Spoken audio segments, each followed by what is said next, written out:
offering to the church, give with your whole heart, it doesn't matter how much you give with your heart. Right. And even when you're on the street and someone asks for money, you can do that the same thing. It is the same thing, as long as you give it to them with your whole heart, and then whatever they do with it is their choice. That's somewhat true.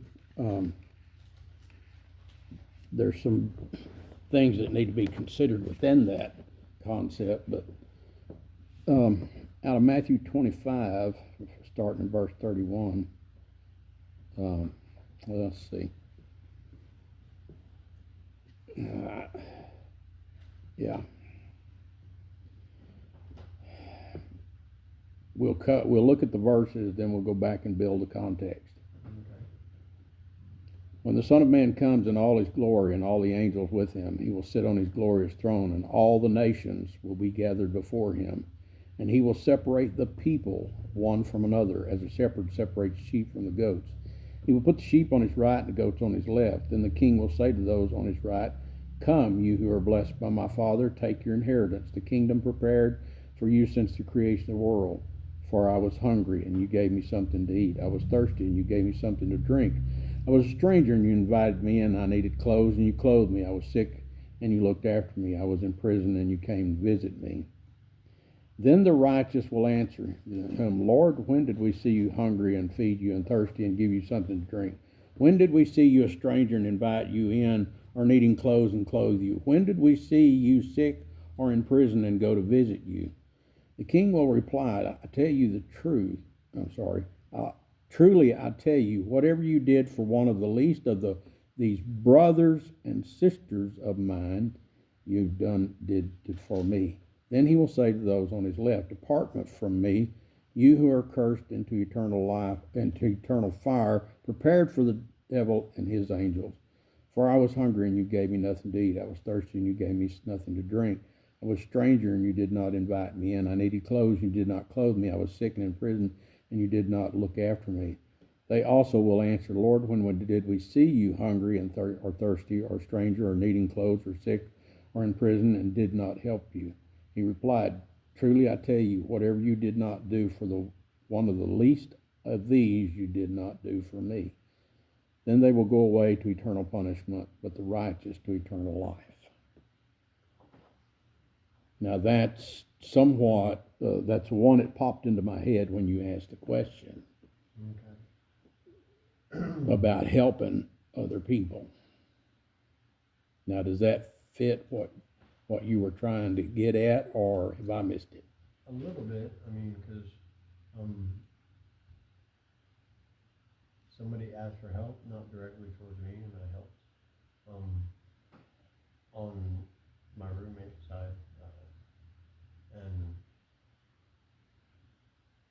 she's been cleaning and helping me in that area, so taking care of the house, sort of. Yeah. So she's kind of returning the favor, in her own little way. And Sure. yeah, and I kind of trust her, for the most part. It's growing still. And with my ex, she needed help. She didn't ask for it, but I knew it was the right thing to do, for the most part. I know my lawyer wouldn't agree at all. He doesn't think she's gonna make it. And one of the guys that was supposed to pick her up, she told me a story about him. I don't know if this is true or if she's a compulsive liar, but she was telling me that he wanted to get her in Vega, wherever his trailer was, and get her on some more dope and get her all hot and bothered and let guys run the train on her, and then him. So it's just a weird story, but I could see that happening in a situation, I don't know if it's his story or her story or her mind making a story. So Is your question, are you supposed to help certain people and not others?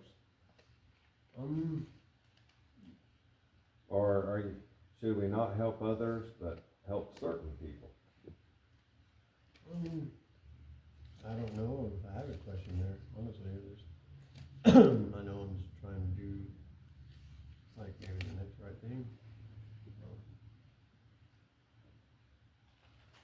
So who are the least of these in Matthew? 25. Yes. We get the brothers and sisters in Christ, our brothers and sisters. But the ones that didn't help, the least of these, would that be the least of our brothers and sisters? Well, just like anything else that we look at in Scripture, we have to go back and look at the context. And then, so that's where we're going to have to take it first to help answer that question. So where's the context pick up and where does it stop?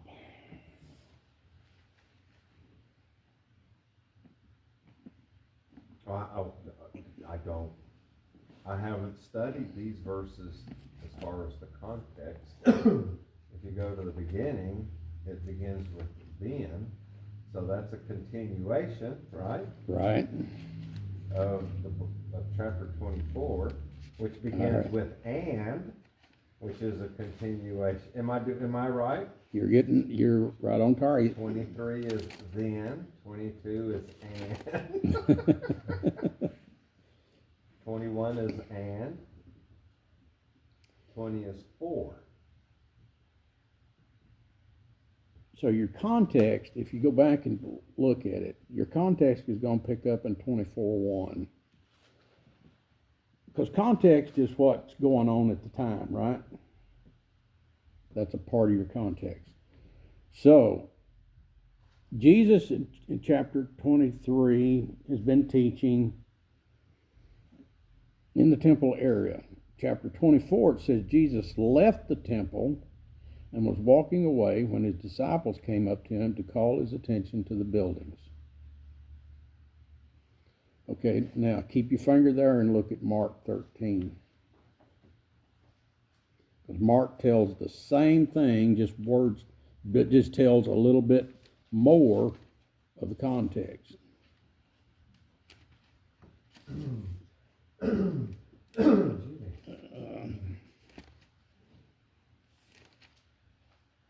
Okay, verse 1 of Mark 13. As Jesus was leaving the temple, one of his disciples said to him, now see, Mark says one. In Matthew, it says Jesus left the temple and was walking away when his disciples asked him. Mark specifically goes in and says, one of his disciples said to him, look, teacher, what massive stones, what magnificent buildings. Now look at Luke 17. Because Luke tells the same thing, only he adds, Luke 21. Right.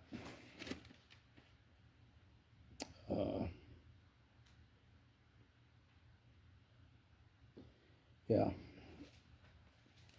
Let's see. 21:5. Some of his disciples were remarking about how the temple was adorned with beautiful stones with its gifts dedicated to God. But Jesus said, as for what you see here, the time will come when not one stone be left on another. Every one will be thrown down.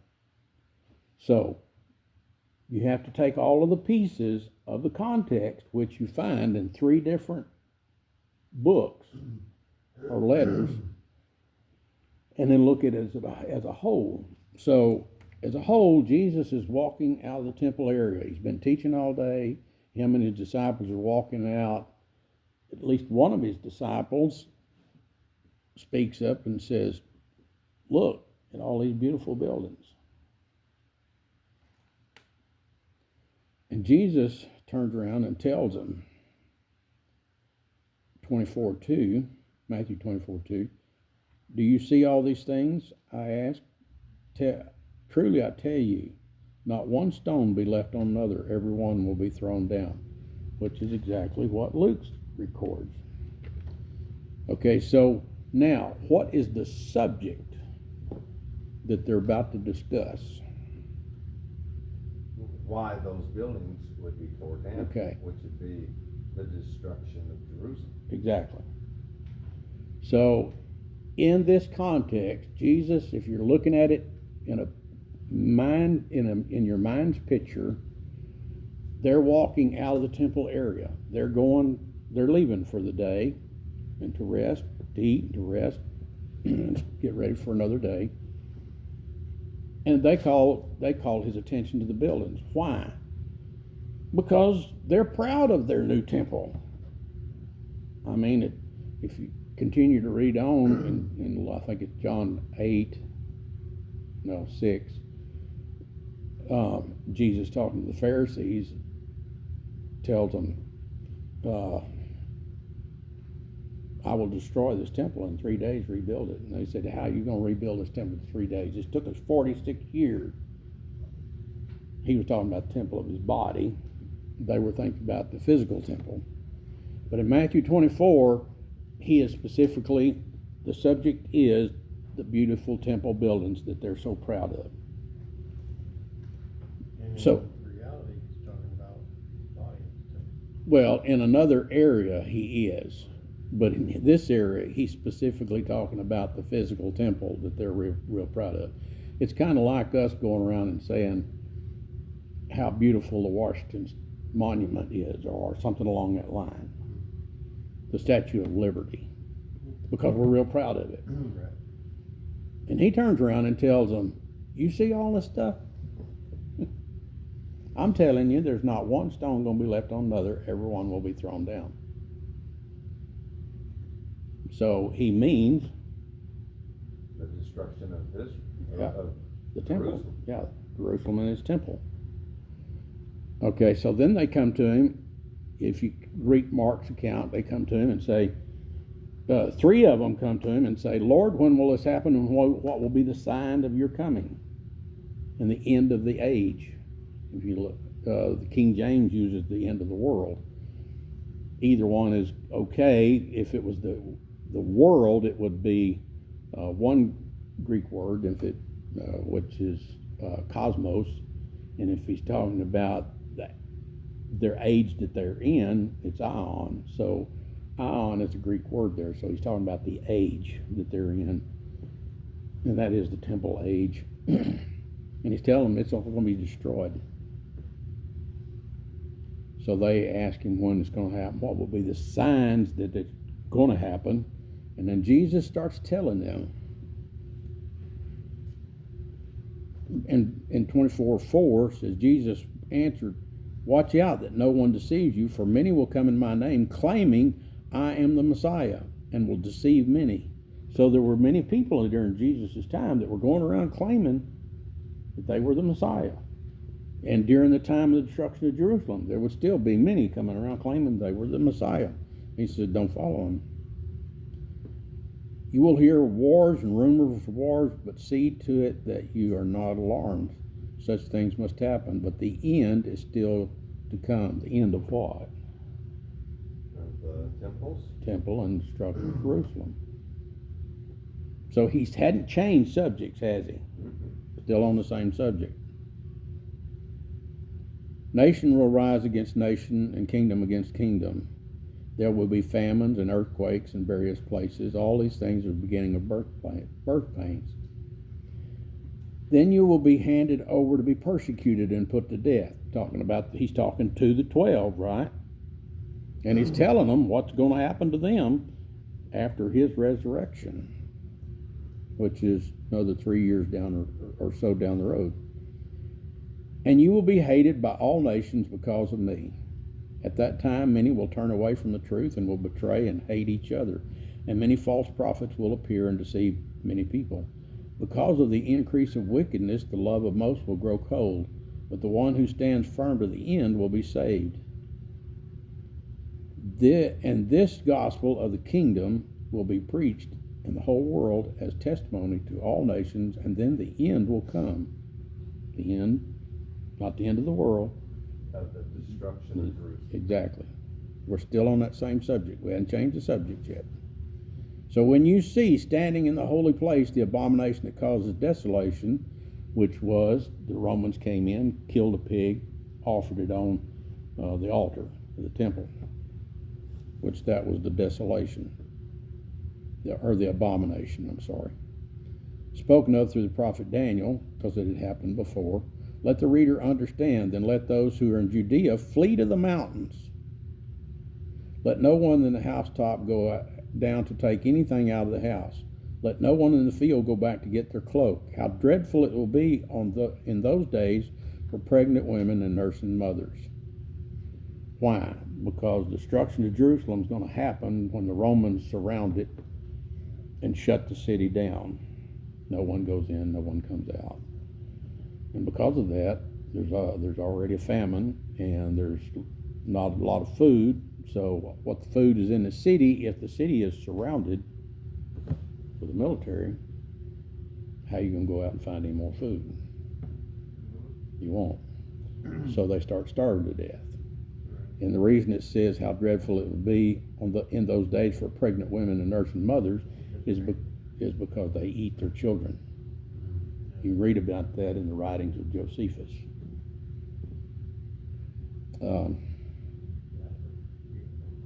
Pray that your flight will not take place in the winter because of the winter elements, because he said, when you see these things coming,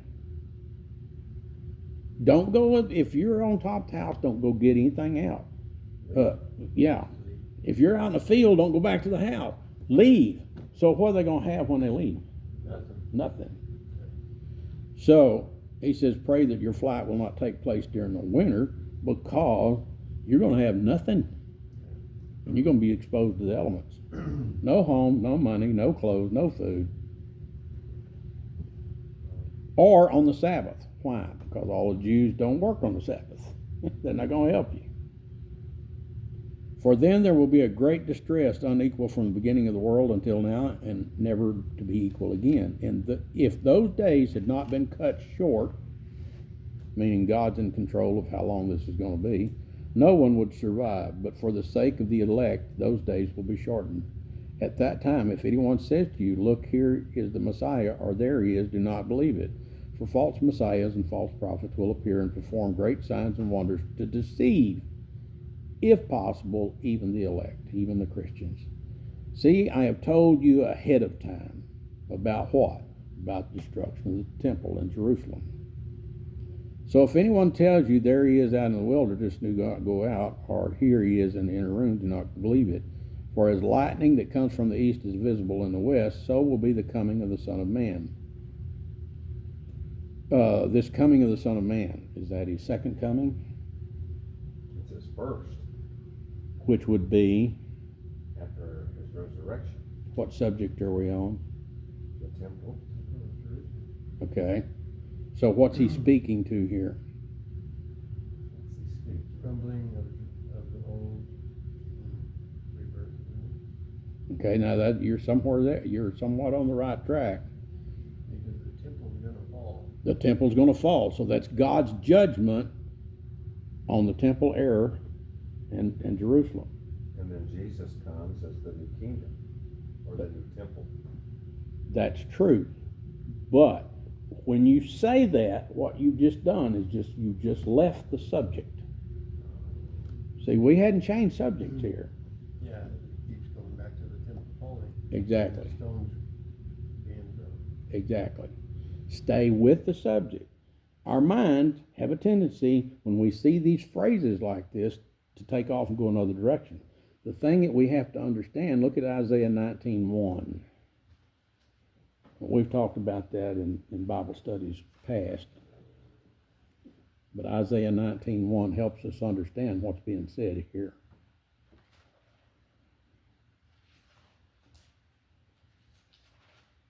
The burden of Egypt, behold, the Lord rideth upon a swift cloud, and shall come into Egypt. And the idols of Egypt shall be moved at his presence, and the heart of Egypt shall melt in the midst of it. Okay.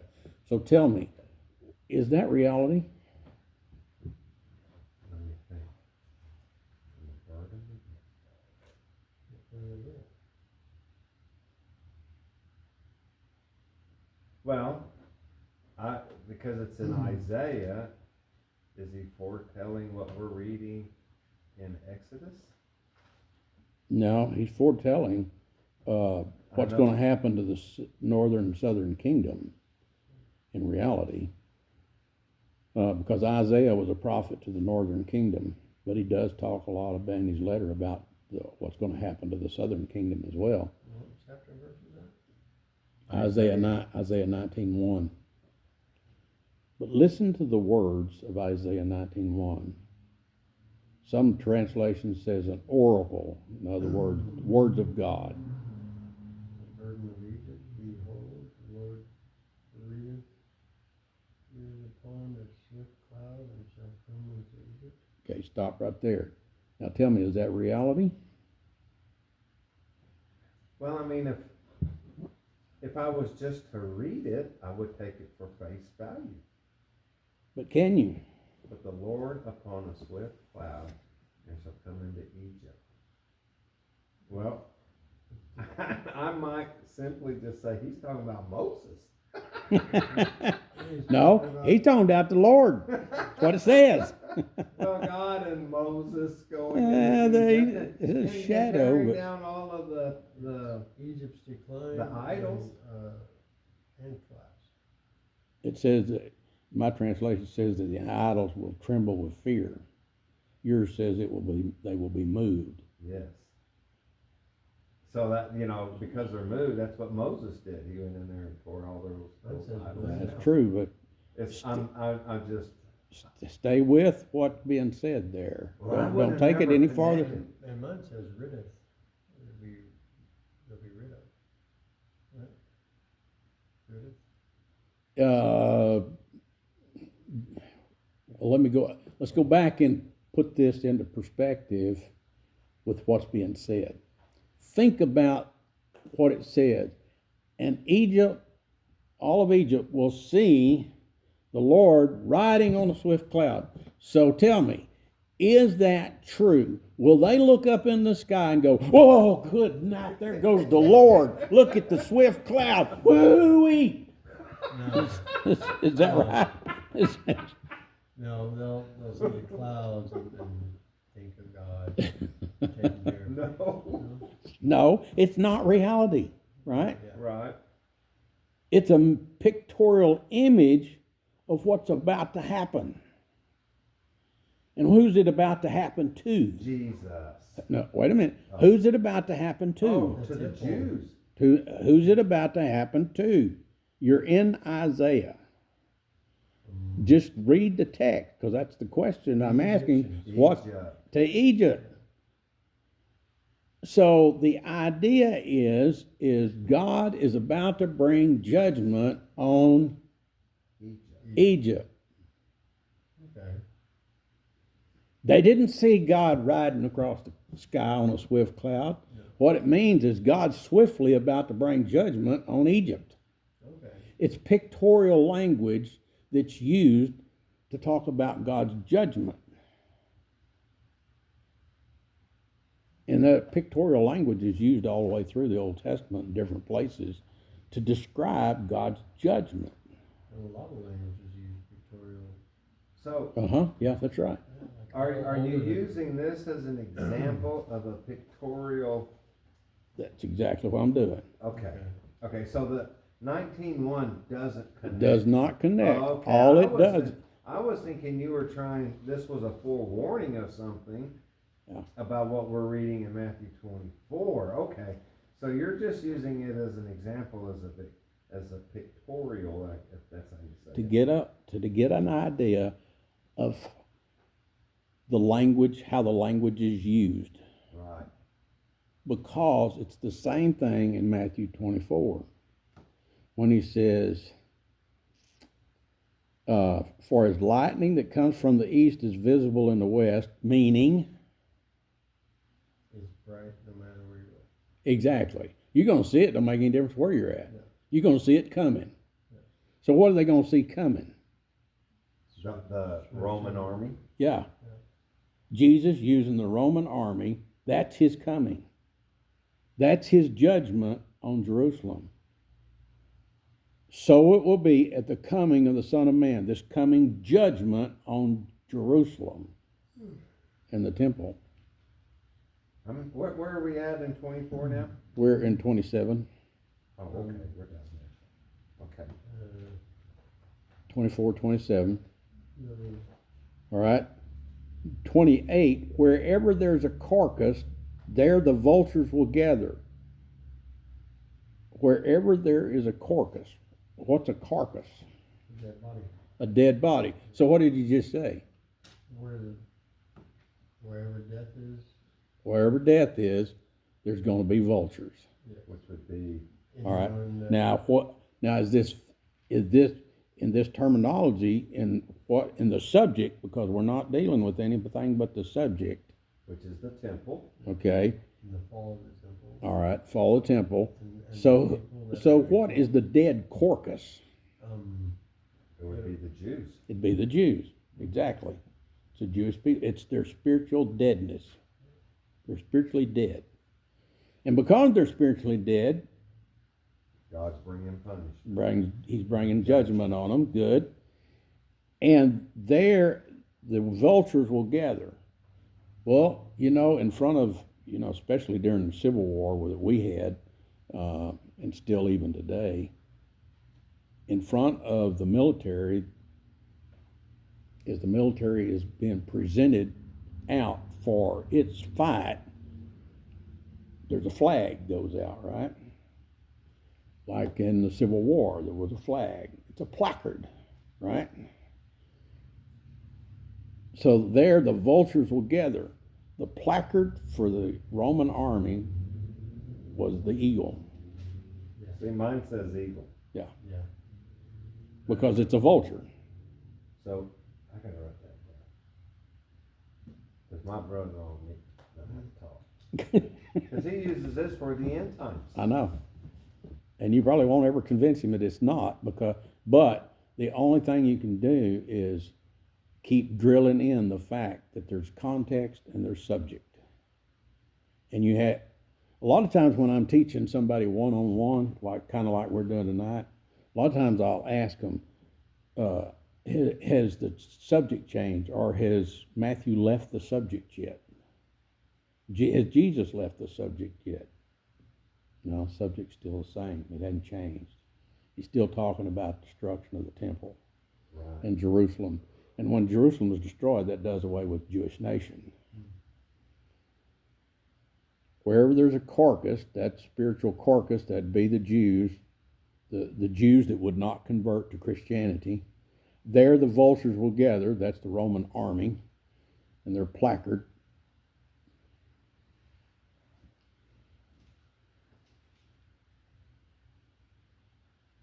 Immediately after the distress of those days, the sun will be darkened, and the moon will not give its light, and the stars will fall from the sky, and the heavenly bodies will be shaken. What kind of language is that? That sounds like end times. Hmm? That sounds like end times. No, it's That's what we think it is. That's what his brother-in-law thinks. pic, But what? it's pic, Pictorial. however you say It's pictorial language. pictorial language. All right? Because if it was true, the stars fall from the sky. If all the stars fall from the sky, what's going to happen to the earth? And burn. It's going to be obliterated. I mean, there's one earth and there's Billions. Yeah. of stars Right. that are way bigger than the earth. Yeah. So if this was talking about a literal thing happening, There would be no word. so the sun and moon are the two great lights, right? You have the greater light day and the lesser light by night. That goes back to creation. So in the context of the destruction of Jerusalem, it says immediately after the distress of those days. What days? Destruction of the temple. All right. The sun will be darkened, the moon will not give its light. So if that's pictorial language, and we're dealing with the subject of the temple being torn down by the Romans, How about God? think about it a minute. We haven't left the subject yet. Maybe it'll be a new moon. Who is the moon, sun, and who's the moon? You got one greater light and one lesser light. God is the sun and Jesus is the moon. No. And Wait, the subject is the temple. Exactly. Okay. So keep the temple. Keep In that mind. context in mind. Okay, so God views it greater light in the, It says they will no longer shine. God gonna quit shining? no, Okay. the army. All right, now you're getting there. Yeah. The greater light is going to be the Roman Empire. Oh, Because it says immediately after those days and the tribulation. of, Those days shall the sun be darkened, Of the temple going down. okay, and the moon shall not give her light. all right. So the Romans destroy what? The temple. The temple. Temples is And the light, temple is the lesser light. Okay, can be, yeah. Depending on where you're at in Scripture as to what it's going to represent, because it represents something different later. Because when you get into Revelation, it's going to represent something different. Immediately after the stress of those days, the sun will be dark and the moon will no longer give its light. So you're looking at a greater light and a lesser light. So you're looking at a physical and a spiritual. So the physical will be the temple and the spiritual will be the way of worship, which would be the sacrificial system. The way of worship.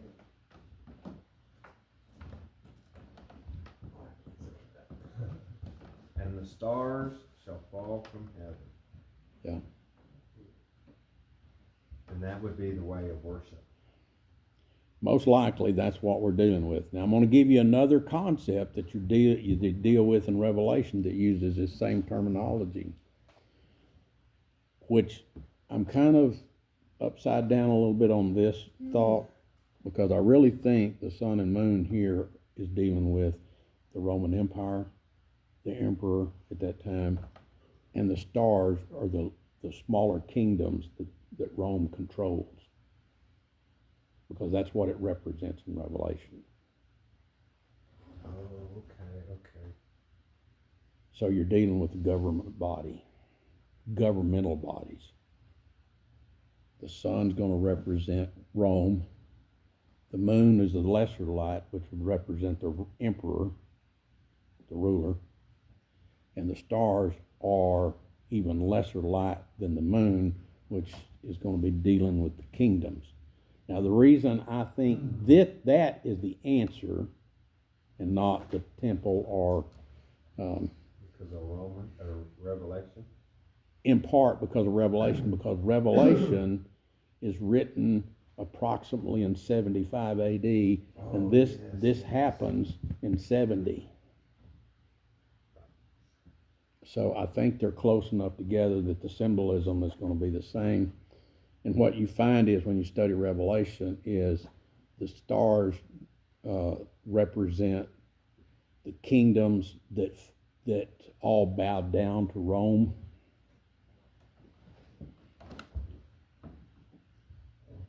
We need to resituate here where you can get out of a bind. Oh, You can come sit on the same pew with me, I just might, but I have to go back. because I'll move. Do a resurrection first. Revelations was 70 what? 4 AD? Yeah, 75, around 75. We don't know exactly, but we know because of chapter 17, where it talks about the emperors that have served. It says 5 have fallen, one is yet to come. When he comes, he'll only remain for a short time. That's Titus that remained for a short time. That was Vespasian's youngest son. So Vespasian would be the emperor during the time Revelation was written, and his time frame was 68 to 82, I think. I'd have to go back and look. I've forgotten now. So what we're reading in Matthew is 5 years before Revelation. Mm-hmm. Jesus is speaking about it roughly 40 years before, Right. but Matthew writes it down In 70. in 70, And then early 70s, John 72, writes in 73. 75. So that's the reason that I connect this phrase here with the one in Revelation. Oh, yeah. It's because they're so closely written together that they probably represent the same thing.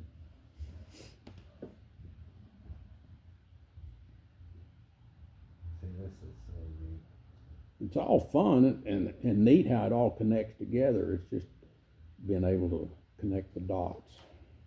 You know, one time Ben asked something about the moon and the stars. Mm-hmm. And I want to say you can't. Now, we didn't go over it like we're doing it now. No. Huh? Because you just had that and about 4 or 5 other places that talk about the sun and the moon. Yeah. And I'd have to go through my notes, and I wrote that down. I remember writing it, but we didn't go into it this detail. No. That is.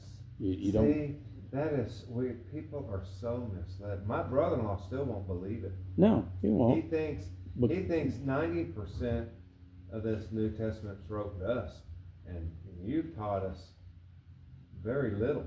There's not any of it written to us. All of the principles apply. Let me rephrase that. Most of the principles apply. When you get into the supernatural things that the Holy Spirit did, they don't apply anymore. Like So, being possession of demons and yeah, because there's nobody that can cast them out. exactly. So you have that. No, that's a recording. Oh yeah, don't touch it. Yeah, because he has been so brainwashed, there's not much chance of. Oh yeah, say he would go to Isaiah, Daniel, Mhm. and connect it to this. But you you have, but you can't connect it to Matthew. You have to connect it to Revelation. Right. Okay, so we'll move on a little farther. So, sun, Rome, moon, Roman emperor, stars, the kingdoms that serve Rome.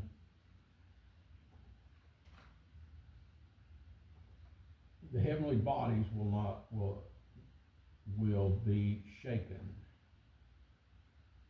So the concept is all of this sun, moon, and stars, and the governing bodies will be shaken up by what's about to happen through the temple destruction.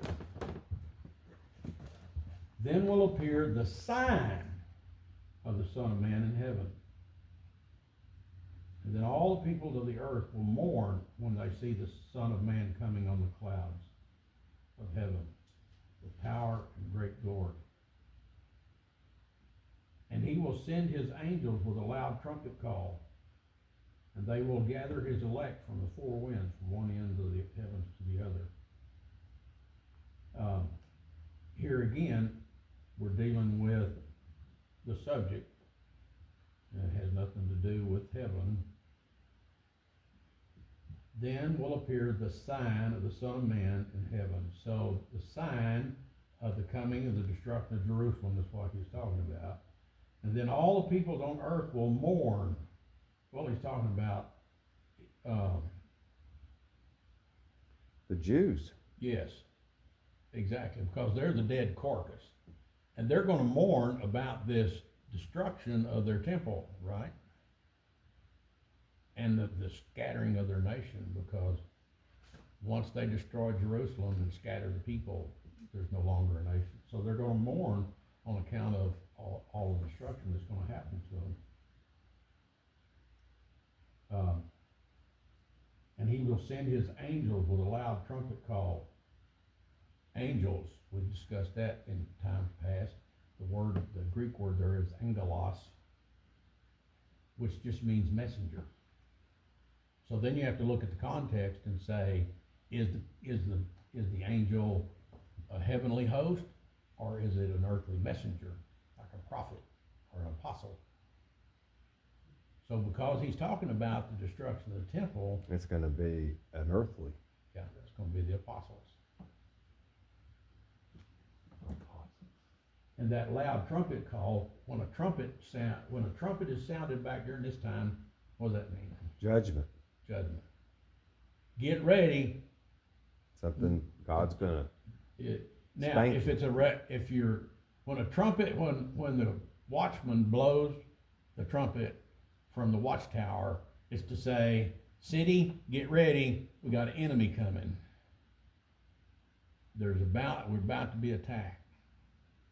Here, it's the same concept. He will sound the trumpet, meaning judgment is fixing to befall.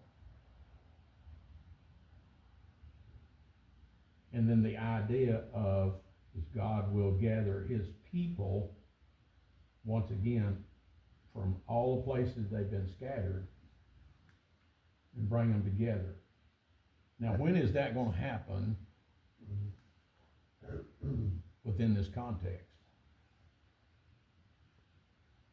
Well, I don't know. Okay, Well, when Jesus said, when you see these things start happening, flee Judea, run to the mountains.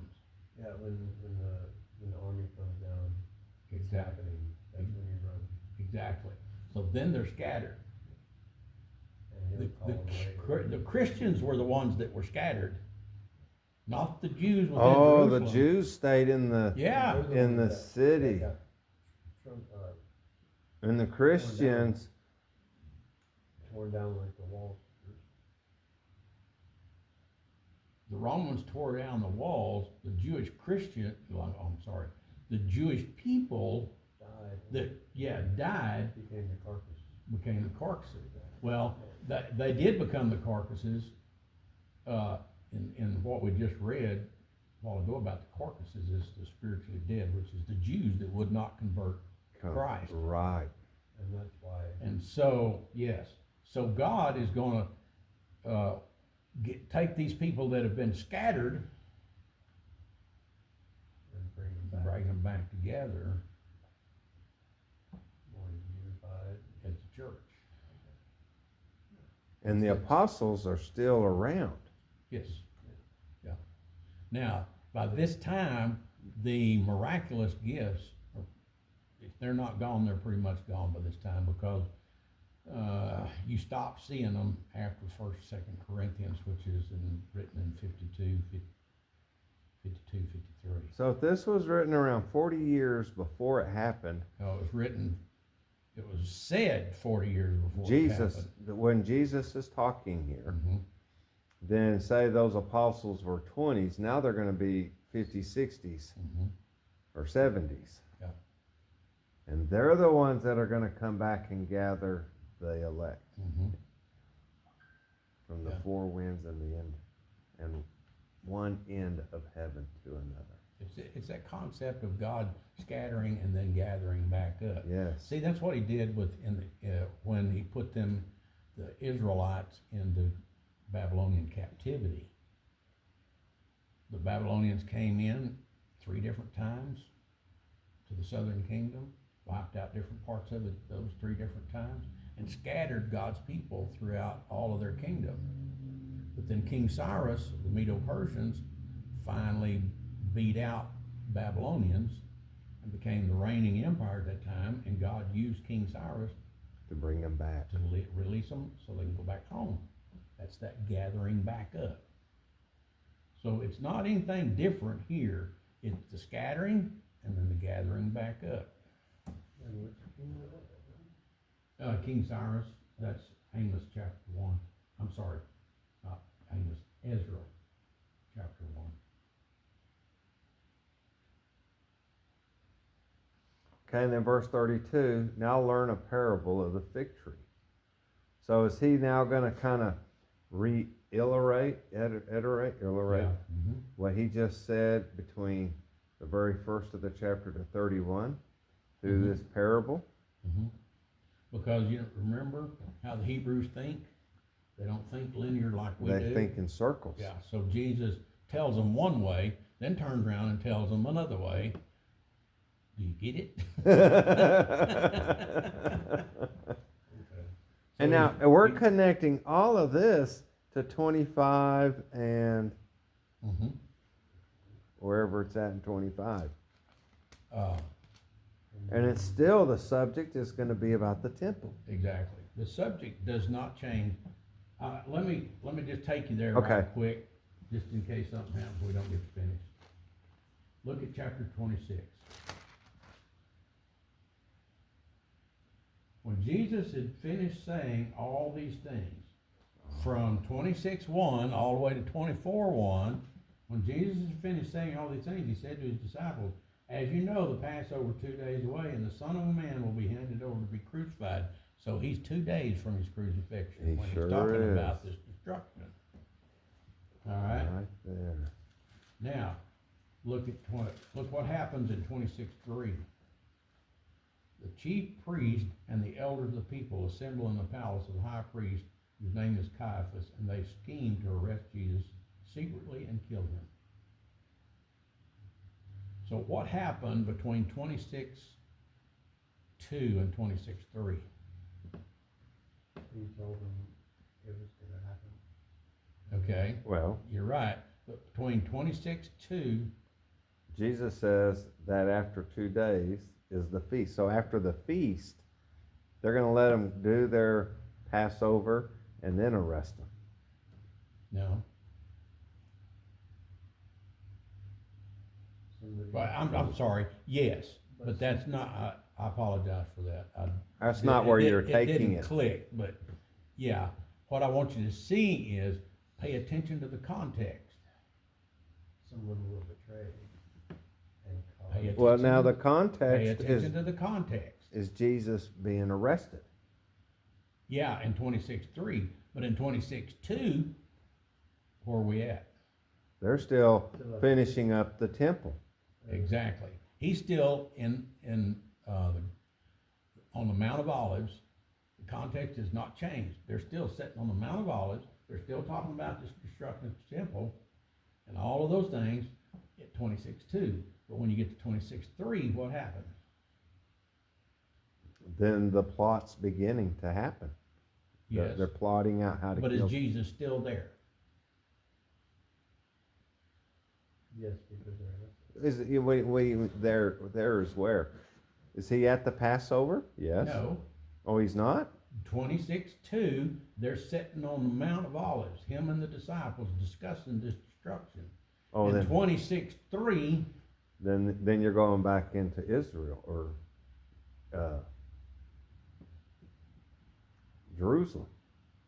Well, he You just need to give us the he was answer. in the- he was in the garden when he got arrested, yes, but we're not there yet. okay? What I'm trying to get you to see is the context the same in 26:2 as it is in 26:3? No. So what happened between 26:2 and 26:3? It says they, The What? context changed. Right. okay, because We're It's no not. lo- No, we're not talking about the temple. Exactly. We're talking it's about them. assembly of them getting Jesus arrested, Exactly. okay? The context and the subject matter starts in 24:1. It does not change until 26:3. Right. It's still all in the same context, still dealing with all the same subject. The temple and everything. Exactly. Now, let's go backwards and pick up where we were at.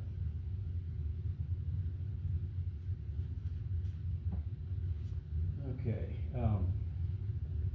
Wow. 32. Now learn this lesson from the fig tree. As soon as its twig get tender, its leaves come out, you know that summer is near. Even so, when you see all these things, you know that it is near, right at hand. So he's saying, you know, you look at this tree, and one day it's got buds, the next day it's got leaves. It just all of a sudden happened.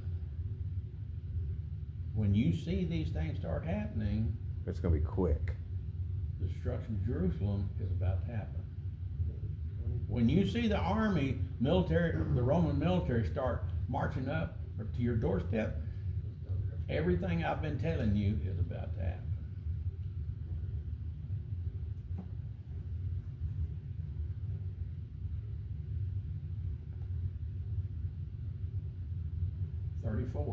Truly, I tell you, this generation, that's one you need to drive home.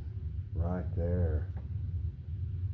this generation, the generation that he's talking to at that moment in time, what does it say about it? Shall not pass. They're gonna see it. Until all these things have happened. All of what things? Everything he just said prior About the destruction of Jerusalem. of Jerusalem. All of these things, this generation, these very people, in this very time frame, is gonna see all of this happen. And that would be the generation of the disciples. Mm-hmm. Yeah. So, if these things that they think is talking about the second coming of Christ, that would be impossible, because he says these things are gonna happen in this generation. Well, yeah, but it happened then. I agree, but it's still gonna happen to us. That's what my brother-in-law would say. But then, so you're taking it out. Out You're of context. Yeah, and you're adding your own spin to it. Mhm. Don't spin the words of Jesus. Now, can there be applications there to his second coming? To some degree. But the thing about it is, even if there was application there, that is not what he's talking about. So quit taking it beyond what he's talking about. Right. That's why we get in trouble all the time, is taking it beyond the subject matter. Okay. Verse 35, heaven and earth will pass away, but my words will never pass away.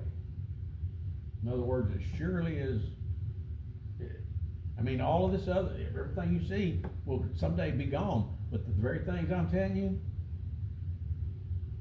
the very things I say are not gonna pass away. They're gonna happen. They're not all be hidden. There's lightning is seen from the east to the west. It's gonna happen. It will happen. Things are gonna Yeah. happen on earth.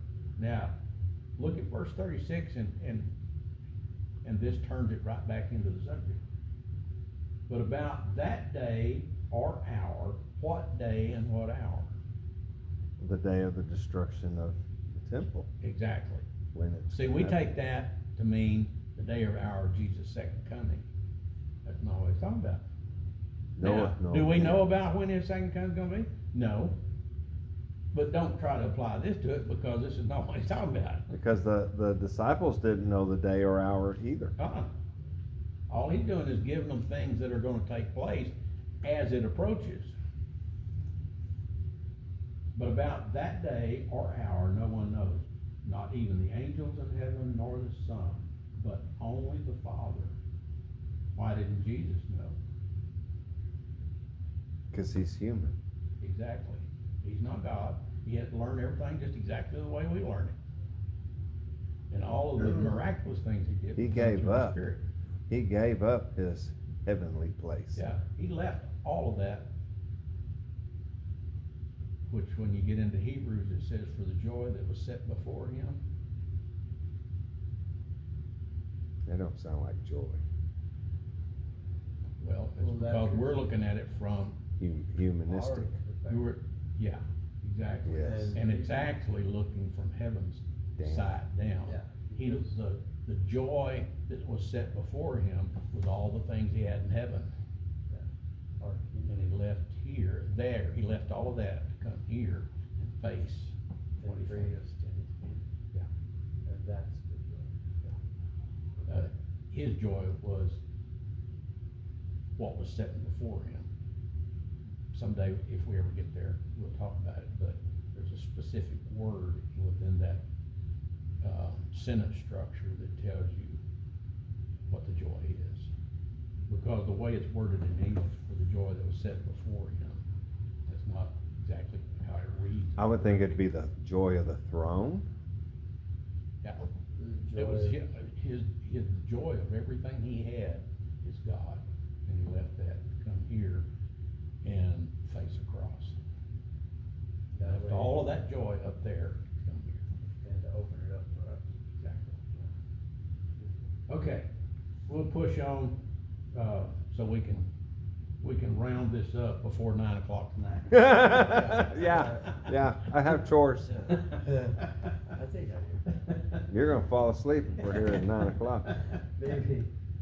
Okay, Later. as it was in the days of Noah, so it will be at the coming of the Son of Man. For in the days before the flood, people were eating and drinking and marrying and giving in marriage up to the day Noah entered the ark, that they knew nothing about what would happen until the flood came and took them all away. Did they not know? Yeah, Moses has been preaching to them for 120 years. But they didn't believe him. But they didn't believe him, that's it. Yeah. It doesn't mean that they didn't know, it's just they disregarded what he told them. That drunk old man building a boat in the middle of the desert. Yeah, what's the matter with me? Just saying. I probably wouldn't believe either, but, yeah. No, that's how it will be at the coming of the Son of Man, this coming judgment. Because that's pictorial language, judgment language that he's using. 2 men will be in the field, one be taking the other left. 2 women will be grinding the handmill, one be taking the other left. Now this is kind of funny of how this gets abused. If this was talking about Jesus' second coming, what would all women have to go back to doing? Working in the field, And grinding at the mill. now, how many women do you know today gonna do that? My wife gives shots. She ain't gonna grind. So the point is this is not talking about Well, his second coming. my brother-in-law would say this would be pictorial, just saying 2 people are gonna be doing something and one's gonna be called away and the other one's left for tribulation. I mean, he's already. Yeah, he would. He's hammered me on this And one. the reason why is because he's pulling it out of its context, its subject. What you have to get him to concentrate on is the subject. The temple. Yeah, that subject has not changed. You can ask him, so where does the subject change? He's going, the 2 women in the field is going back to the destruction of Jerusalem. Mm-hmm. As the Roman army's coming and one's out in the field grinding corn, the Christian lady's gonna run and the Jewish lady's gonna stay Right. And be taken and be taken. in that destruction. Yeah, that's exactly the way it fits. Yeah. And the one in the field and the other one left. Therefore, verse 42, keep watch. Therefore, the word therefore means, Continuation. yeah, what came before. That's an easy way to remember it. Okay. What I just got through saying. Came. Therefore, keep watch, because you don't know at what hour your Lord will come, meaning that judgment. But understand this, if the owner of the house had known at what time the night the thief was coming, he would have kept watch and would not have let his house be broken into. So you also must be ready, because the Son of Man will come in an hour when you do not expect him. The idea, what's the idea there? It ties back into verse 36. If he would have known, then he would have done that. No one knows about the day or the hour, But if he, but if they had have known, they would have left early. And said, yeah. Now, if you want to turn the table on that or use it kind of as a gesture or joke, you can say, okay, how many of us that are drug addicts or alcoholics or sexual abusers or whatever, if we knew what day Jesus was going to show up, what would we do? Not be using. We'd be nice as we could be. But since we don't know, We So- just keep doing it. yeah. so that's his point. You don't know when it's gonna happen. These are the signs. It's coming, but you don't know when it's gonna happen. You need to Just go. be ready for it when it happens. And if you're out in the field, don't grab anything. and go back to the house, and go back to the house and grab anything, if you top the house, go down and get, leave, flee. Cause if you don't, you're gonna get caught up in this mess. Cause once the Roman army surrounds it, that's it. Nobody goes in or out. You can also read about that in Josephus' writings.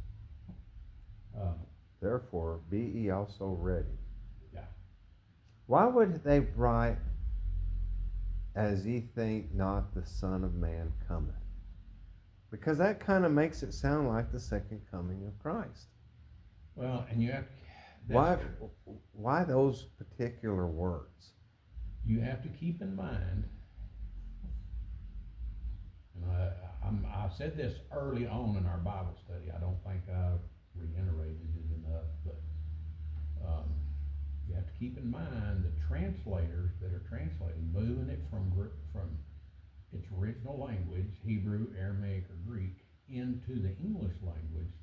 As it's being moved, sometimes they let their own thoughts flow into the writing of what they think. That happens. I mean, I see this in this translation in 1 Peter chapter 3, 18 through 21. Mine reads totally different than what it used to. NIV changed it up from the later model, the earlier model to the later model. They changed up the wording to fit other people's ideas of what it meant. Was that the fervent heat? No. That's where it says, where he was put to death in the body but made alive in the spirit, is what the new version says. In the spirit, and through that spirit, he went and preached to those people long ago. Preached to those in prison who disobeyed long ago, while God waited patiently in the day of Noah. So what they've done is they've taken the world idea of what those verses say, and put the world's idea spin to it. But what it actually says is, he, Jesus, was put to death in the body, but made alive by the Spirit, not in the Spirit, but by the Spirit, through whom, through the Spirit, he went and preached to those people who disobeyed long ago, during the days of Noah. Well, when did he do that? And how did he do that?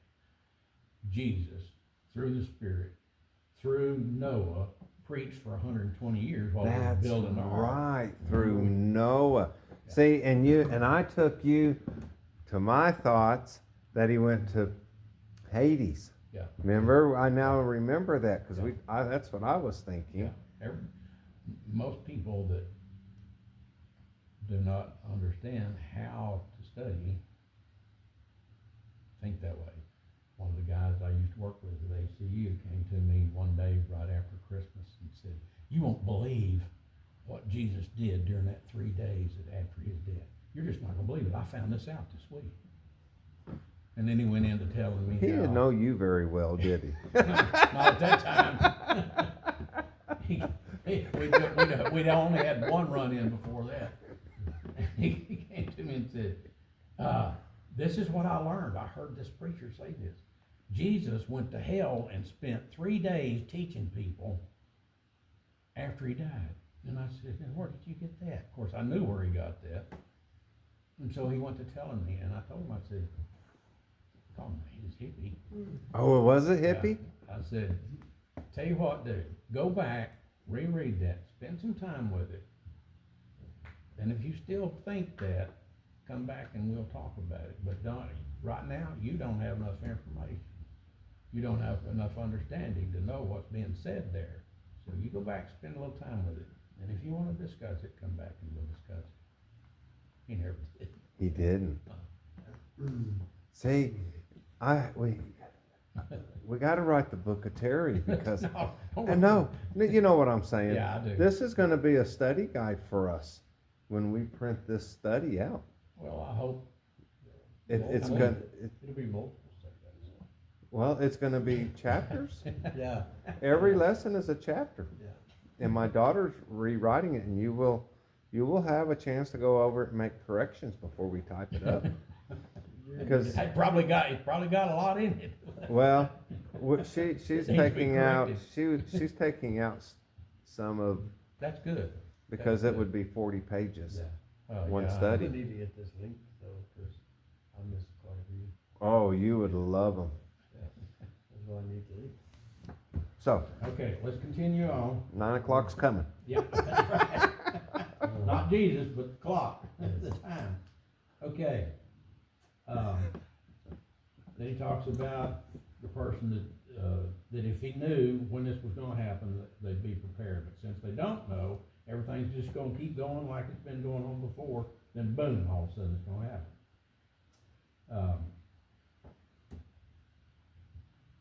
Verse 45, who then is the faithful and wise servant whom the master has put in charge of his servants in his household to give them their food at the proper time? It will be good for that servant whose master finds him doing so when he returns. Truly, I tell you, he will put him in charge of all his possessions. But suppose that the servant is wicked and says to himself, my master is staying away a long time.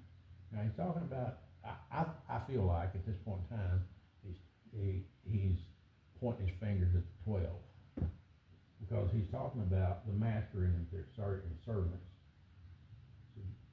My master, I'm sorry, let me rephrase that. That's not right. That's totally wrong.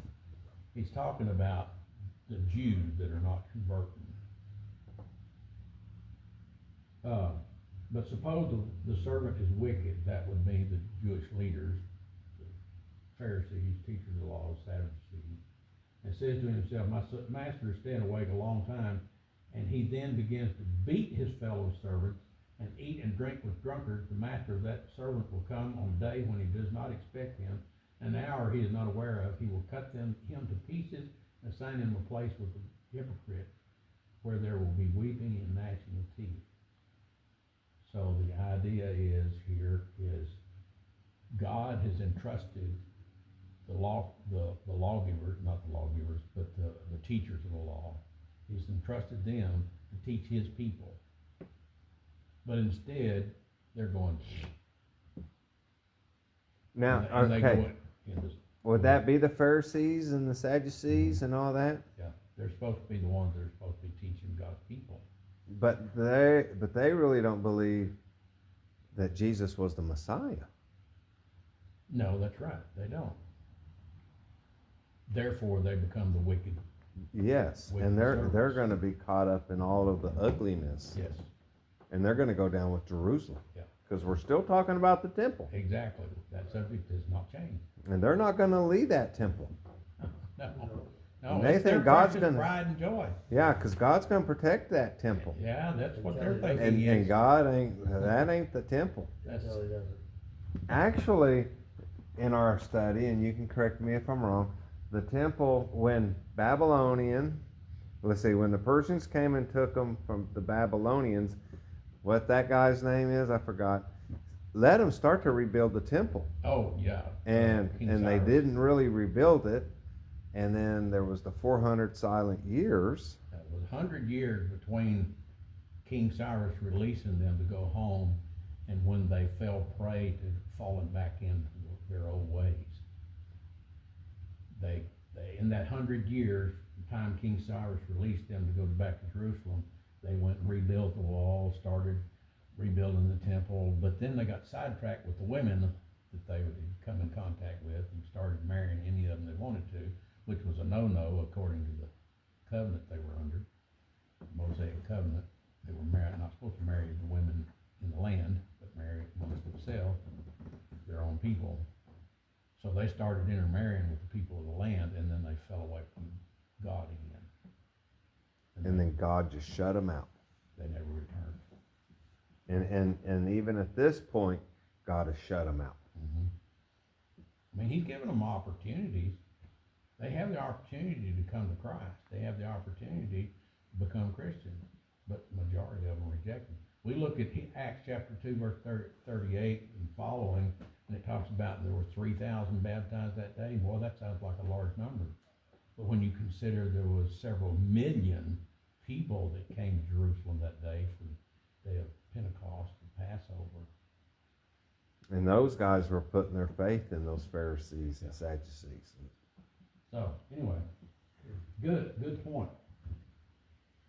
All right. But that just kind of brought us all the way up to this point, Now we get to chapter 25. Jesus is still dealing with the same subject. the temple. He's not going to change the subject, but he's going to tell 3 parables to reinforce the subject. At that time, the kingdom of heaven becomes like 10 virgins who took their lamps and went out to meet the bridegroom. 5 of them were foolish and 5 were wise. The foolish ones took their lamps, but did not take any oil with them. The wise ones, however, took oil in jars along with their lamps. The bridegroom was a long time in coming, and they all became drowsy and fell asleep. At midnight the cry rang out, "Here's the bridegroom, come out to meet him." Then all the virgins woke up and trimmed their lamps. The foolish one said to the wise, "Give us some of your oil, our lamps are going out." "No," they replied, "there will not be enough for both of us and you. Instead, go to those who sell oil and buy some for yourselves." But while they were on their way to buy oil, the bridegroom arrived. The virgins were ready, went in with him to the wedding banquet, and the door was shut. Later the others also came. The Lord also came. "Lord, Lord," they said, "open the door for us." But he replied, "Truly I tell you, I don't know you. Therefore keep watch, because you don't know the day or the hour." The day or the hour of what? To follow Rome coming. Yeah. The destruction So of we're still Jerusalem. dealing with that same subject. We hadn't changed. But he's telling this parable to say, here's 5 people that were wise and 5 that were unwise. And the unwise just fell asleep because it wasn't no big deal. They were the ones left behind. Yeah. They And the 5 that had their oil, that was looking, they got to leave. So that's your Christian Jews. The ones that didn't leave are your Jewish non-Christian. Right. People that you refuse Christ. Okay, so because of that, the door was shut on them. They don't have that opportunity. Yeah, they're in the they're in Jerusalem, Yeah, surrounded by Romans. Yeah, they're gonna be destroyed. They're gonna die lost. Because they would not come to Christ. Because they had 40 years of those disciples preaching to them. Yes, exactly. Seeing all of the miracles that were performed, Yes. being a part of seeing Jesus' death and resurrection. And somewhere we read a verse where God just said, "I can't show or prove anything else. I gave you my son. I gave you the gifts. I gave you the miraculous things. There ain't nothing I can do." I remember you saying that, and I don't know what verse. I'd have to look at my It's in notes. Hebrews. Okay, so we go back to, we got another parable coming up. So Jesus said, if you don't get it this time, I'm gonna tell you another way. Again, it will be like a man going on a journey. He calls his servants and trusts his wealth to them. The one he gives 5 bags of gold, to another 2 bags, to another 1 bag. Each according to his ability. Then he went on his journey. The man who had received 5 bags of gold at once put his money to work and gained 5 bags more. So also the one with 2 bags of gold gained 2 more. But the man who had received 1 bag went off, dug a hole in the ground, and hid his master's money. Who would that be that went out and dug a hole? The Jews that didn't believe. Yeah, mainly he's speaking to the Jewish leaders. Oh, the leaders. Pharisees, Sadducees, teachers of the law. Because they took the precious word of God and instead of broadcasting it, They hid it. they went to it. So that is what that's not talking about money No. or talents. No, Because how many times I've heard that is about our talents. yeah, it's not. This is the Jewish leaders. See, if you keep everything within its context and its subject, you can't go off on all these screwy paths that we take.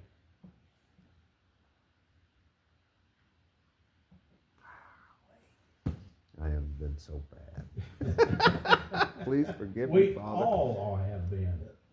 We all make mistakes. My dad said, I can't teach and do the things you do, Terry. I'm just not.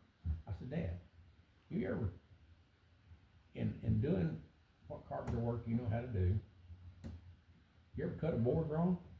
Yeah. What did you do? Just throw up your hand and say, well, I'm not gonna mess with that again anymore. No, you got No, another just- board. You read it again. Yeah, You have a study. yeah, exactly. So, okay, now we'll continue to move on. Y'all have got the principle down, so we'll just go ahead and follow on through this.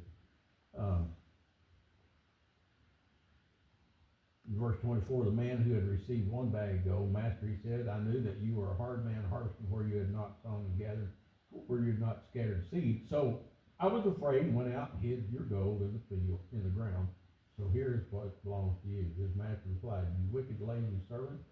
So you knew that I harvested where I did not sow and gathered where I had not scattered seed. Well, then you should have put my money on deposit with the banker, so that when I returned, I would have received it back with interest. If you'd have took the word of God and broadcast it to my people, even if it was just a few people, it would regain interest. So the ones that had 5 saved 5, in theory, people. The one who had 2 saved 2 people.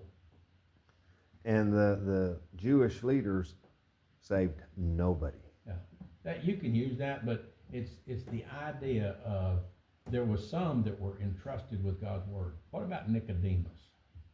He came to Jesus at night, partly because he was afraid to be seen by his peers. Came to Jesus at night and said, Lord, we know that you're from God because nobody can do the things you do. He knew. And he was one of the Jewish leaders. He was a Pharisee of Pharisees. He knew. So here's a guy that has taken what he knows, and he's not sure what to do with it just yet. So he comes to Jesus at night, talks to him about it. Was it Nicodemus that almost persuaded me? That was,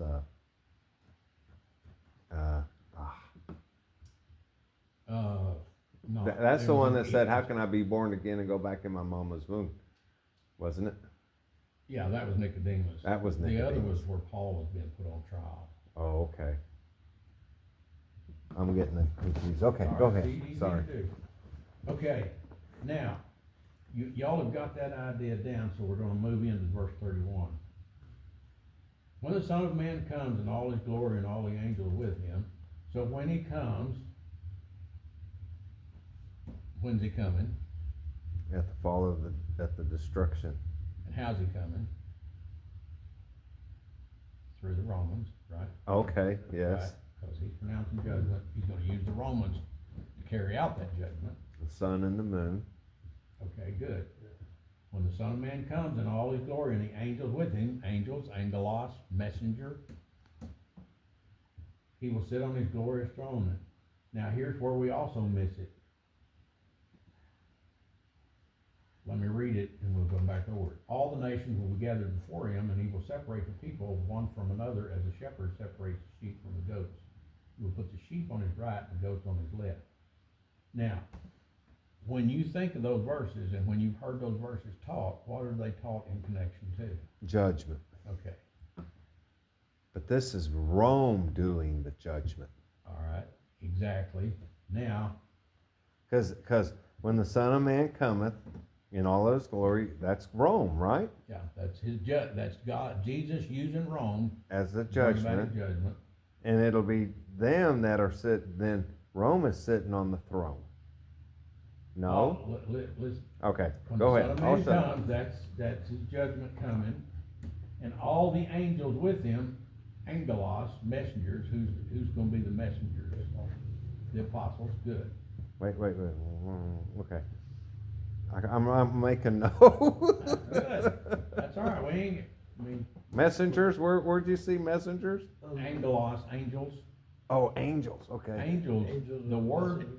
angels, the English word angels comes from the Greek word angelos.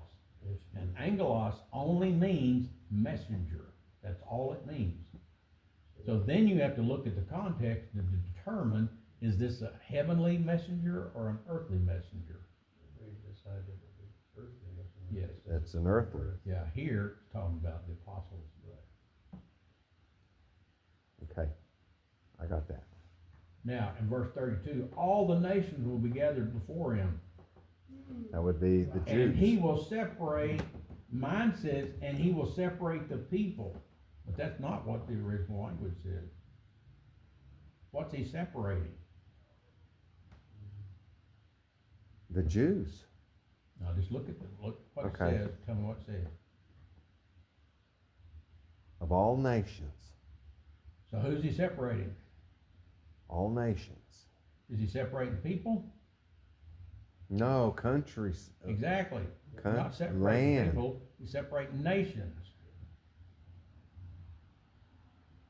So, That's the reason we know it's not talking about the second coming of Christ and his judgment, because he's not judging people here, he's judging nations. Those nations stick together. All right, good. These nations are gonna be the ones that participated in the destruction of Jerusalem. Or, let me rephrase that. These are so gonna be people that are nations, smaller nations that are connected to to serve Rome. Yeah. Rome. So what he's beginning to say is, you know, all of this is gonna happen. God does this throughout the whole Old Testament with his people. He'll say, this is what I'm about to do to you. Then he'll turn right around and say, but hang on to hope, because these are the good things that are coming. So he gives them hope. He tells them, you're fixed to be punished, and you're gonna be punished hard. But don't give up, because there's always hope. There's always an assurance that I'm gonna bring you back.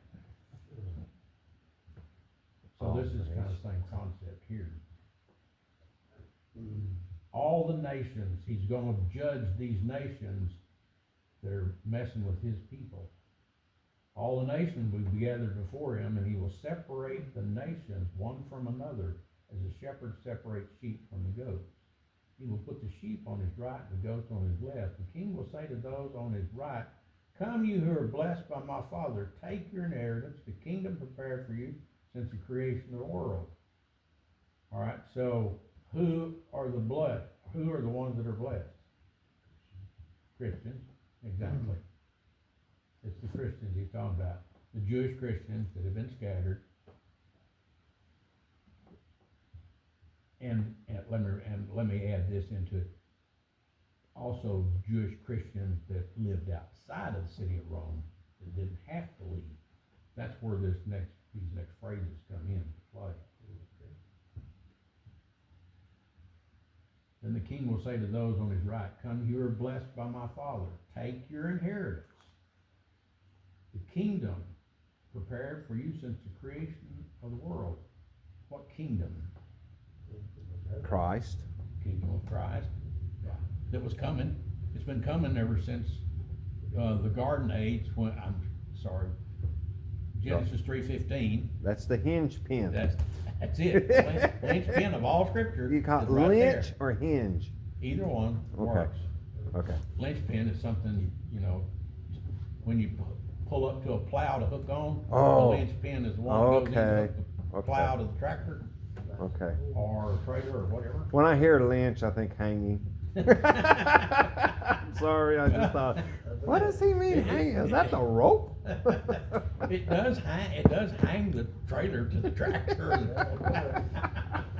I'm sorry. It's just not the death row kind. But, okay. My daughters are gonna love this recording.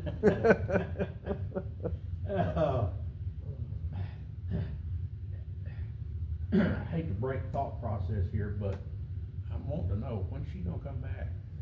She gets her new schedule, I think, sometime in the next 2-3 weeks, and she's gonna be able to come to Bible study because Okay, she'll fantastic. work from 8 to 5, and she can be here at 6. Fantastic. As I thought about that today, I thought, if she's not gonna get to change, we need to change times when we No, meet. she's changing for this reason to come. Awesome. And it's your Awesome. daughter that has the two services? Uh-huh. We're gonna- yeah. Okay, sorry, back on thought process.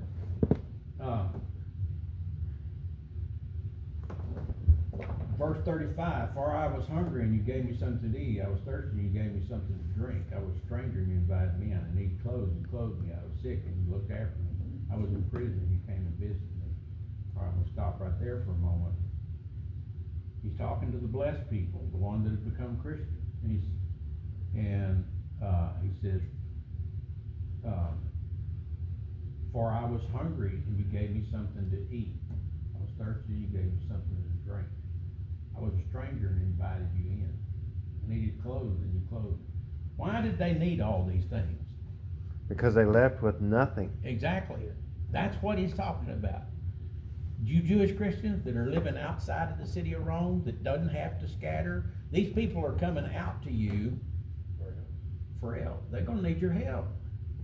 Okay. So this is all, That sir. makes sense. This is all in a matter of at the same time frame. Yeah. Romans are coming. They leave, these stay. The ones that leave are right here. Exactly. Get help from the other brothers. And That's it. That's the reason he uses brothers. He Okay. doesn't say, you strangers take care of these people. Okay. He said, when you've done it to the least of the brothers of mine. Well, The Christians. the Greek word there for brothers is Eldolphos, That's, which means from the same womb. which would have been those that have accepted Christ as the Messiah. Exactly. that's what make us brothers. Exactly. Yeah, okay. Yeah. All right, It's the that's- womb of baptism. And that's the point you're getting with me, with the topic I brought up. Mm-hmm. Partially, because we should help our brothers. That's it. So that's the reason I took you here. Okay. I wasn't sure exactly what you were heading towards. There are other scriptures, but knowing your background, where you've been, where you came from, this was the one that automatically hit my brain. Okay. Yeah, because Stacy and I were both baptized at Church of Christ. Me first and later her. Good. So she is our sister. Yeah. This So- is your ex? Yes. Yeah, and then your roommate, I'm sure, thinks that she's Christian. You better teach her and get her to the water. Yeah. Well, I offer her to come on Sundays. and, Planting seeds, as Terry Yeah, says. that's it. And, Don't, it's Yeah. not your job to convert. Your Yes. job is just to plant the water. Right, yeah, so I offer every Monday, she knows I come. And live by example. You might go home and say, man, this was the coolest study. Yeah. Let me show you what I learned. Yeah. Give me that link, can I? I'll give it to you before we leave. Have enough of- I know how to do it too, I think. And I bet I can give this link to my ex-wife also. And You can. It's on YouTube. Anybody can look at it. she wants to go to church at the Church of Christ. on 87. You mean, Yeah. the church we're associated with? Yeah, they preach on 87. David Minson? Yes. Yeah. So, Okay. The Sunset International Bible Institute is where I went to school, which is Sunset Church of Christ. that's the one on I've 34th. I've forgotten now what the address is. I've It's been there. 20 years since You I love it?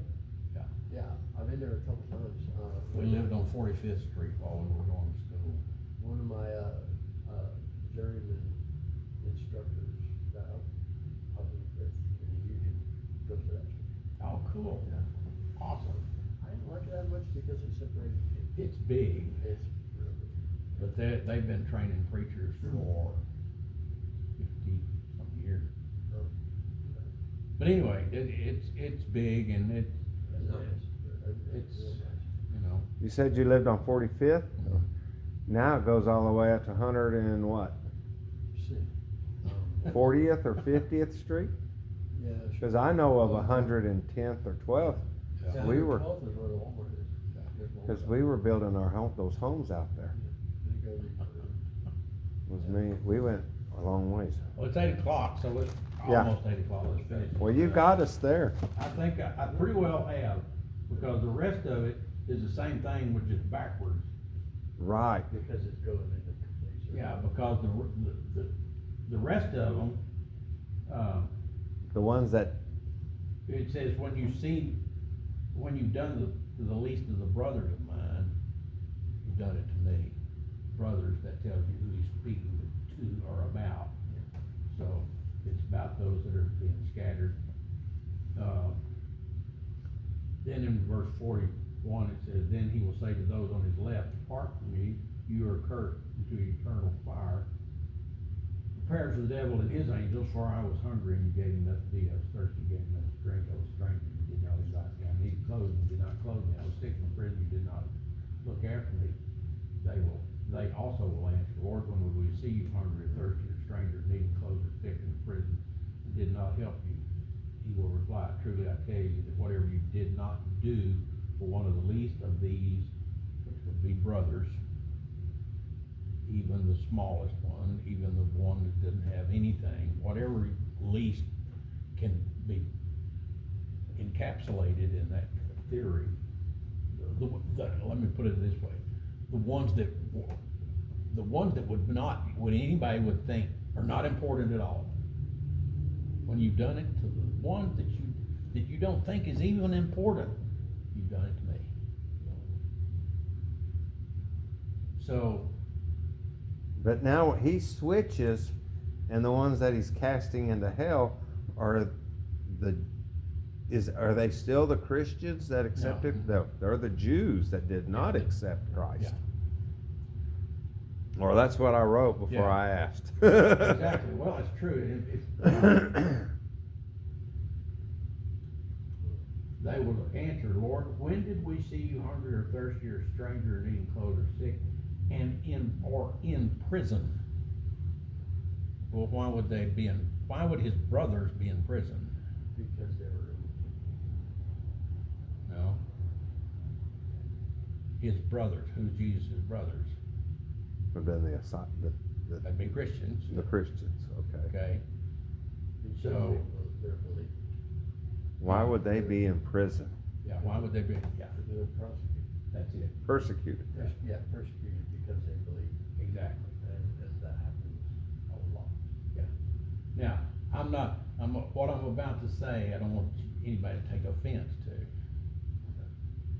Because I spent 7 years out here at Robertson Maximum Prison Unit teaching Bible classes and being a volunteer chaplain. So I'm very familiar with prison ministry, and there's some good points to the prison ministry. But these verses right here is where the minute that the prison ministry is adopted from. I was sick and in prison. This is not talking about offenders. This is talking about persecuted Christians that were put in prison for their faith They use that verse to justify the ministry. Not saying it's a bad ministry, not at all. Right. Just saying we don't need to be using these verses to justify that, because this is talking about Christians that have been put in prison for their faith. Okay. Because they take it out of context, just like I've been.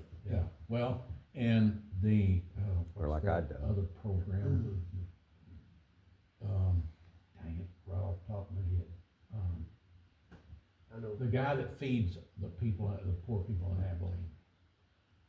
Oh, the ministry, There's a lot of places. Yeah, but this, why can I not think of that? I know it's like a Helping Hands in Abilene, it's. No, something ministries.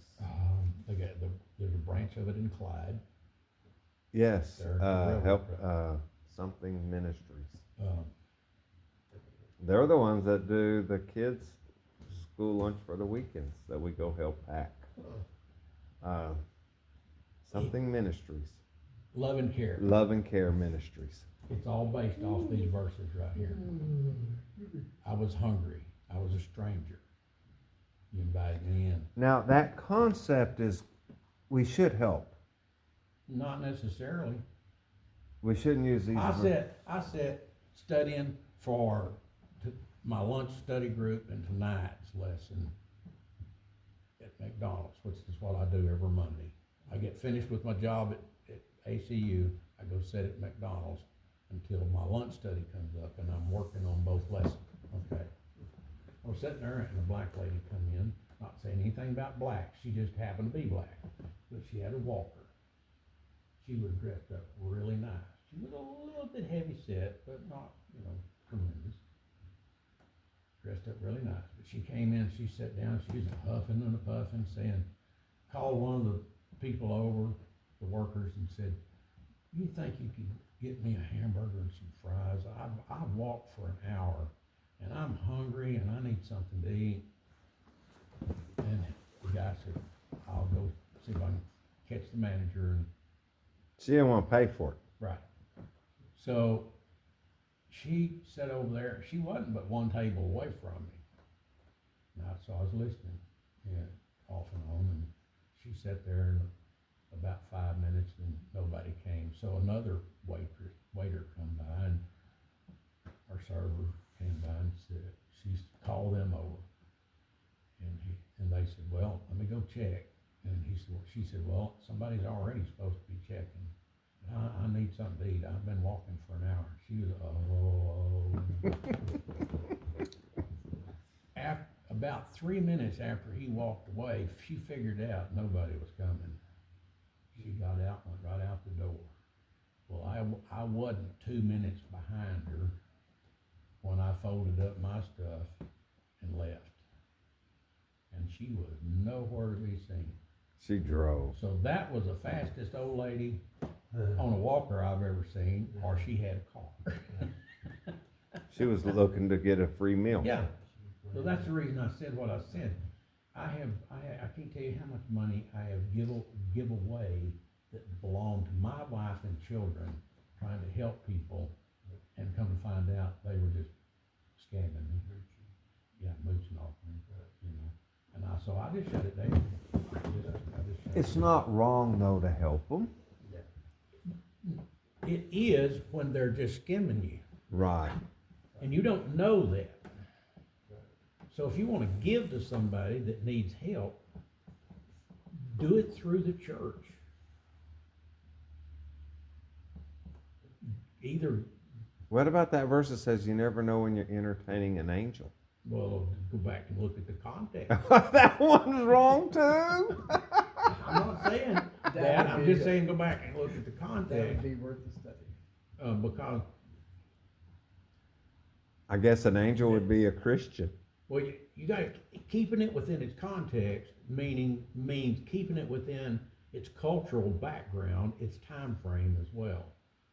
So in that time frame, they had people come into town that were from not around that area. They were strangers to that area. So they'd come in, they'd stand in the center of town. And if they were a stranger, they had, I don't know exactly how they were spotted, but I know they came to the center of the town and they just stayed there until somebody invited them to their house to take care of the needs for the day, to feed them, wash their feet. It was a customary thing. So when you're looking at those verses that says, do this because you don't know that you might not be entertaining an angel like Abraham did, that's what he's talking about.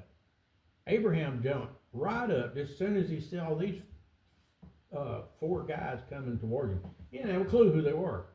But the culture of the time said, they're strangers, and I need to be able to help them. So I go out, I greet them, and then I see what their needs are, and then I invite them in.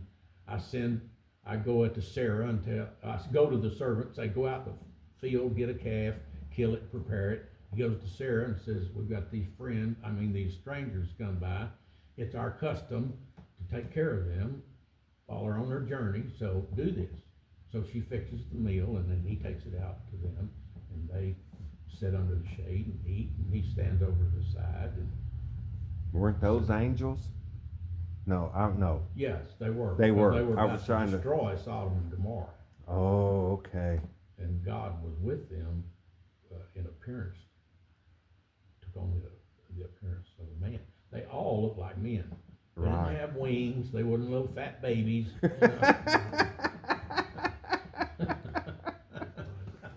So, that's what I mean by look at your context. Remember, there's a culture there. What's the culture of this, of the time that verses, those words were said in? Because their customs Are not- different than ours. way different than ours. Yeah. So he's not talking about just going out there and helping anybody, because a lot of them were, a lot of what we have today are just hijackers, you know, people Yeah. that are looking for a free ride. Right. No, he's talking about, also back during Jesus' day, the crippled, the blind, those that couldn't work, sat around under the colonnades, or some of them sat around the pool of Siloam, so that the waters, when the waters were stirred, they thought they could jump in and be healed.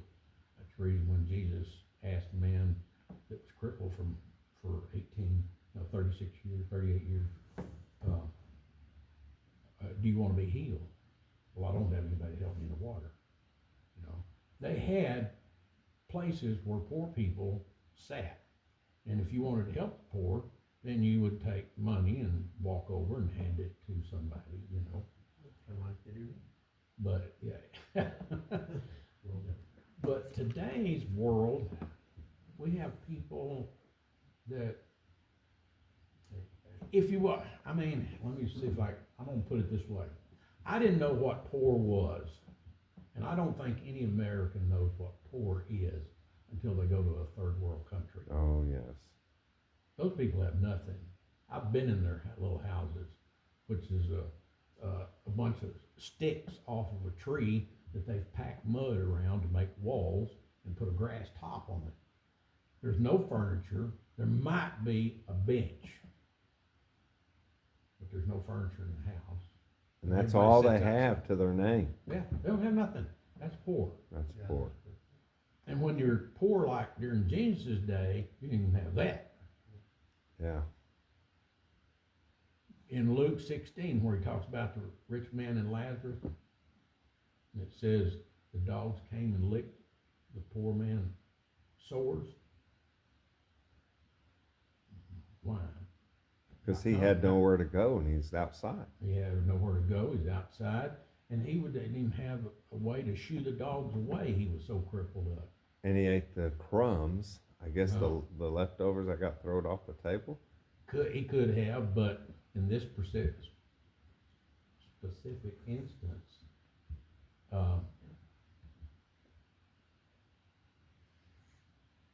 it just says he was a poor man, a beggar named Lazarus. The rich man, when he died, it says he was buried. Doesn't say anything about the poor man having a funeral or a burial. Why? Because he was poor, he didn't have anything. The rich man had a funeral procession, he was buried. So, being poor here is not being poor. Now, do people have a hard time here? You bet. Do some people have a harder time than others? You bet. But there is help available. Other countries, government don't take care of you like they do over here. These people that stand out here on the street with a Yeah. sign, They usually have stacks of money. not only that, but have you ever been around one of those encampments? They trash the place up. Yeah. They don't care. They don't know any more care or have respect for anybody. They just go out there and live on people's property for free and trash it up. And then if they ever move on, then the person that's got the property has to go clean it up. Yeah. That's not who's got Jesus is talking about. That's not who God is talking about taking care of. Talking about He's- taking care of your brother and sister. Exactly. God's focus, he cares about everyone, but his focus is always on his people. His concern is always for his people. Not that he's not concerned for others, but his focus is, we're gonna get there before long. When we get to Exodus chapter 19, he'll say, although the whole world belongs to me, you are my treasured possession. The chosen. Yes. So, if if we wanna help somebody, help God's people. And there's people in all congregations that don't have what they need, but they're too ashamed or are not humble enough to ask for the help, so they go without. Those are the people we need to focus on first. And then, if we wanna step outside of that, then go to reputable places where you find reputable people that need help. It would be better to help that place that could Yes, distribute yes, than to help one man, cause you don't know if he's gonna go buy blank right. Right. with the $20 or. Right. So, maybe this 2 hours has been spent just helping us focus on, what was the text really? Oh, I think it was beautiful. That was awesome, yeah. I liked It it. explained a lot. I mean, it explained a lot